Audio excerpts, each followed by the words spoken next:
Odbojka na pijesku. Sport koji mnogi smatraju samo ljetnom zabavom, no da ona to nije, još jednom dokazat će u Vukovaru na terenima športsko-rekreacijskog centra Ljeva bara. Ovo je drugi međunarodni turnir otvorenog prvenstva Hrvatske Vukovar Open. Okupili smo ove godine 16 muških ekipa iz Hrvatske, Srbije, Slovenije.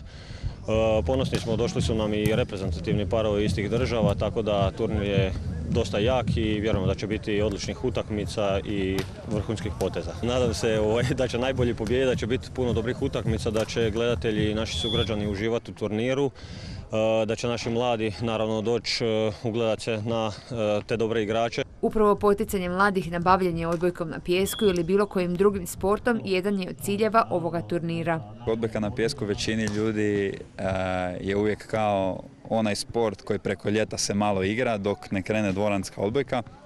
Ali zapravo kada pogledate vani u svijetu, odbojka na pijesku ima skoro pa i dulju sezonu od dvoranske. Kalendar traje 10-11 mjeseci u godini, tako da mislim da pokušavamo sada doći do mladih što više možemo. I evo, iskreno iz moje perspektive, da li se djeca bavila odbojkom na pijesku, da li igrala odbojku u dvorani, da li igrali odbojku na snijegu ili bilo šta drugo, bitno je samo da su u sportu. Sve više terena, sve više se razvija, imamo naše klupsko prvenstvo i ovo otvoreno prvenstvo Hrvatske, tako da sve više imamo destinacija diljem lijepe naše, znači i na moru i na kopnu, tako da idemo sve bolje i nadam se da ćemo uskoro još biti bolji.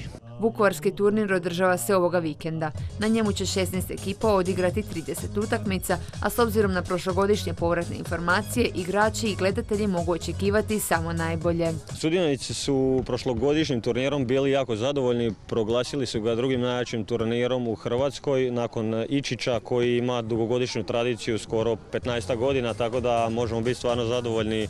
Evo, ja sam osobno sretan. Ove godine je to jedan, ajmo reći, veći nivo i u organizacijskom smislu, što je sasvim normalno iz godine u godinu, tako da i ovdje igrači vole dolaziti i nadamo se da će samo se tako nastaviti, da će ovo baš postati tradicionalni turnir. Drago mi je da u Vukovaru imamo ovakve kvalitetne uvjete za koje se nadam da će zajedno sa kako klub bude stasavao, kako sve više klinaca bude dolazilo, da će tako i renome i samog turnira rasti, a jednako tako i nove nade, novi vrhunski sportaši iz Vukovara.